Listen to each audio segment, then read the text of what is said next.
Hi guys, I'm Irene. You're watching Perpetually Paperback.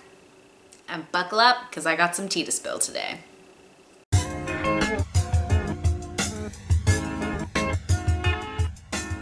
read a lot lately, and I haven't really had time to do too many videos, so I did a big catch-up.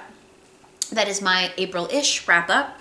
Catch it if you have not, where I basically kind of listed off everything that I've read recently, and it's quite a bit. It was 2 months worth of like voracious reading. I got through a ton of stuff.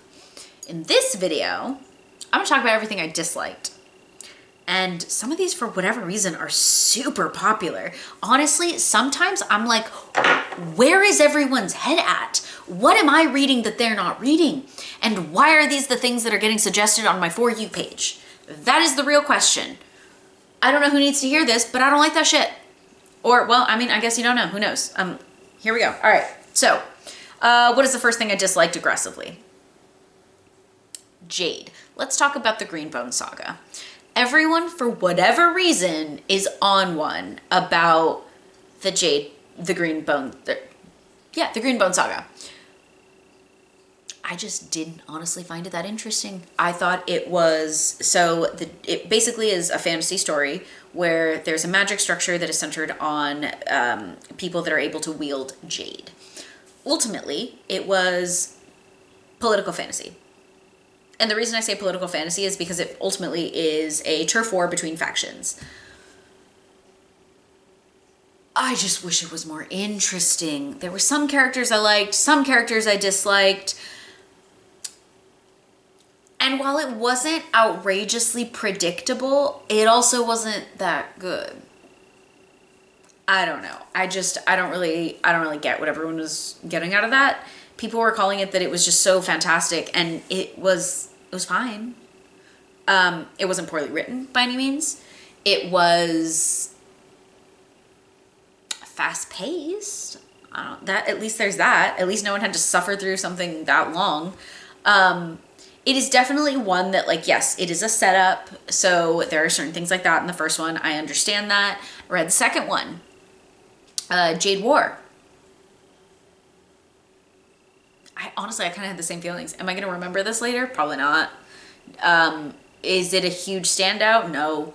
I don't really like, I call it political fantasy, but basically it's fantasy where the only thing they talk, like, it could be anything else. It could be a fiction book. The magic structure does not matter. It basically is turf war and different types of backhanded political dealings, which is fine. I just don't enjoy reading it that much. So those are my thoughts on that. Next, let's talk about this. Let's talk about Corrupt by Penelope Douglas. This book is outrageously popular. My aunt told me to read it, and that was pretty much the only reason that I continued to read it.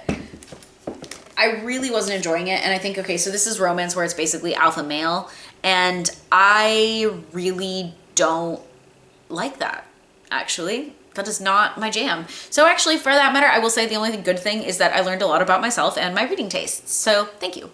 I always think that's a positive, and I do like to try new things. So sometimes they're just big misses. For the life of me, I actually got through this whole thing. The ending,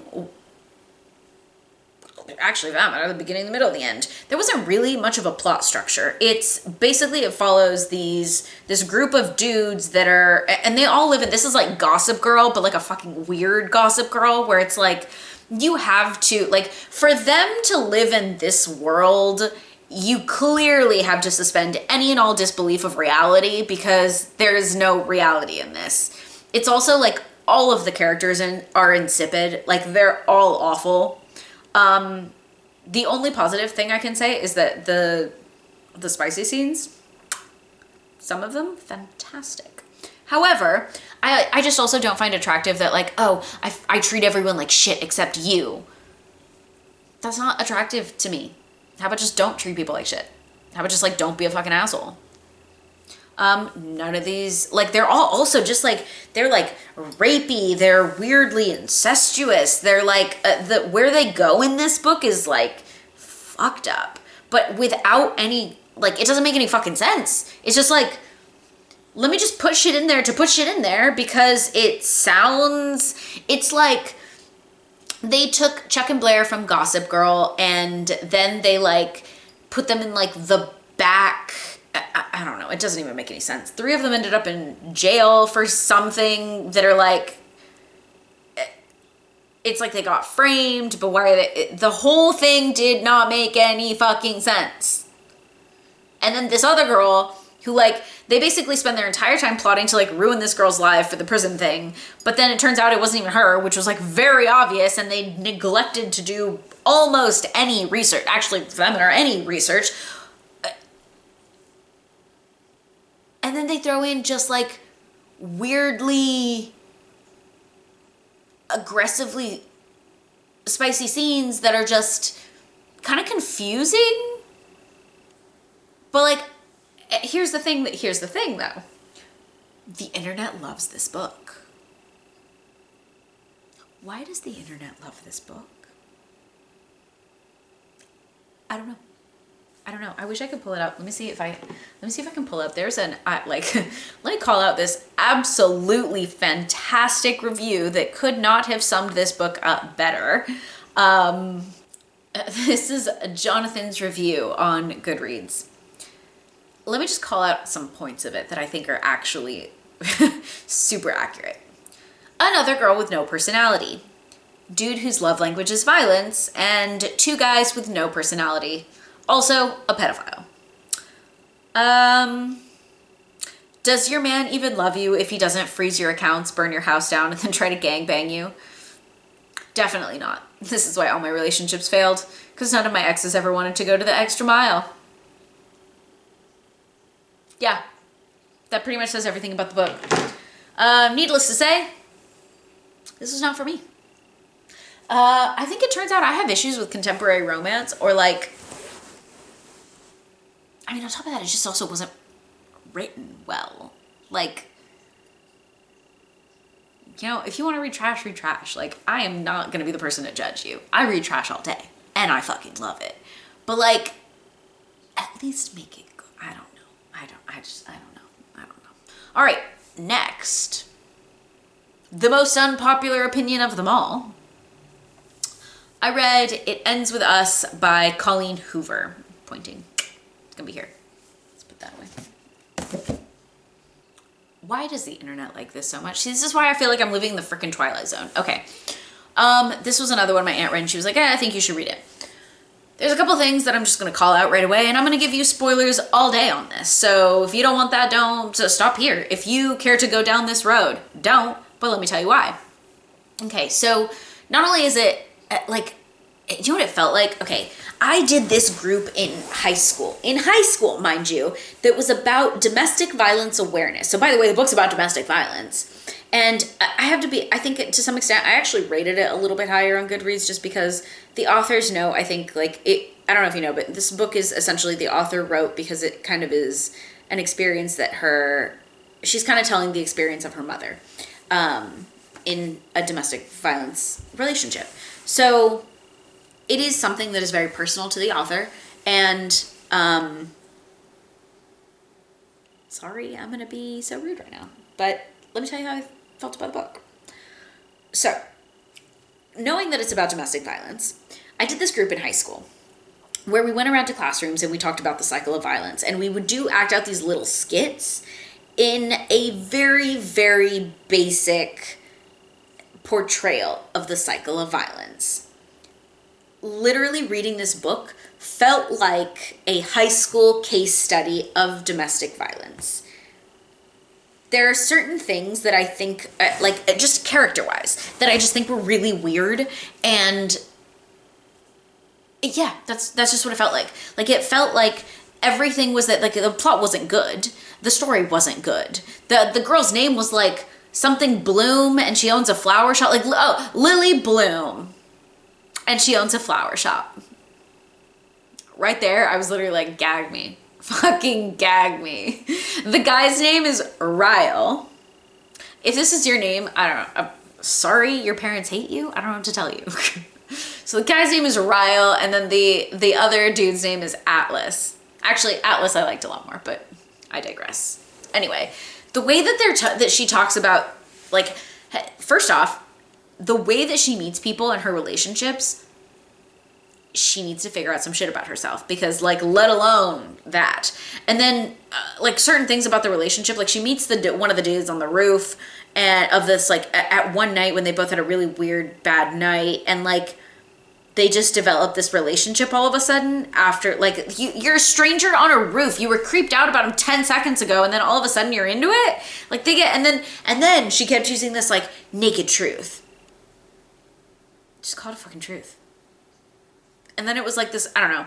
I think a lot of authors, like, put quirky things that they think people are going to be like, oh, that's so cute. Obviously, people fucking like it because the whole internet likes it. I just want to, like, literally every time they said it, I was like,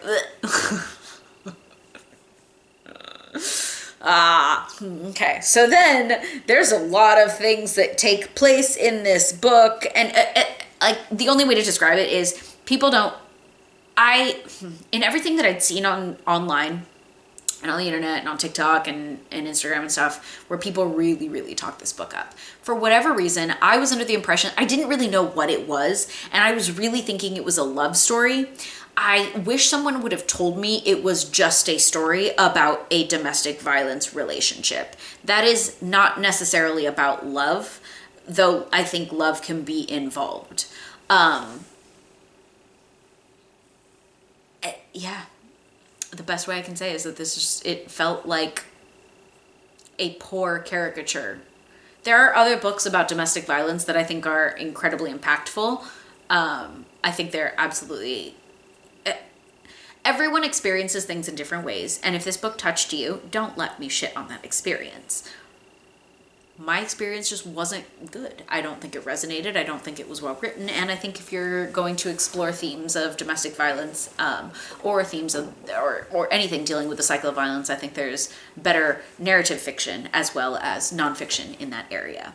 I recommend you check some of those things out. And I can leave descriptions, or I can leave links in the description below where you can find some of those resources if that's something that you're interested in. I just don't think this book is one that you would look at. I hated it. I hated it. I hated my reading experience. I thought the ending was freaking terrible. And actually, we're going to talk about that. We're going to talk about that ending. Because at one point, she takes a stand. She goes out on her own and she's like, no, I'm going to step out of the cycle of violence. I'm going to take myself out of this bad experience. I'm going to blah, blah, blah. Okay, so she does all that. And then in the epilogue, she essentially brings back the person that the whole, like, drama was made of in this book. She brings that person back into the life. So it's like, okay, what did we learn from this situation? You're then just going to, like, create some other drama again. I don't know. It didn't make any sense. I didn't like that. And I largely thought it invalidated anything that she even did. So yeah, this was not for me. Let me see if there's anything else that I thought was really, truly terrible. No, I actually quite liked everything else I read. So, those are my opinions on these three very, I don't know, for whatever reason, they seem so popular, and yeah. Alright guys, so maybe I'm on this island all alone, maybe I'm the only one that hated my reading experience, but whatever, such is life. Anyway, I'll see you guys next time, hopefully with some better things to say. Bye.